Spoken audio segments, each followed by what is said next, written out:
తిరుపతి, ఒంటిమిట్ట, కాళహస్త్రి, కాణిపాకం, శ్రీశైలం, అహోబిలం, మంత్రాలయం, పుట్టపర్తి, కడప దర్గా ఇవి మన సొంతం. ఇవన్నీ కూడా అనుసంధానం చేసి బ్రహ్మాండమైన టూరిజాన్ని నేను ప్రమోట్ చేస్తానని చెప్పి కూడా మీ అందరికీ తెలియజేస్తున్నా.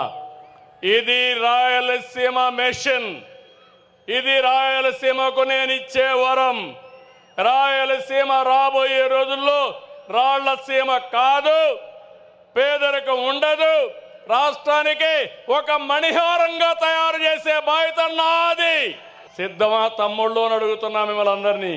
ఇంకో పక్కన SRBC కానీ, గండికోట కానీ, పులివెందల్లో పెండింగ్లో ఉండే వర్కులు కానీ, సోమశిల నుంచి 1 TMC నీళ్లు బద్వేలుకి ఇవ్వడం దగ్గర నుంచి శ్రద్ధ పెడతామని కూడా మీకు తెలియజేస్తున్నా.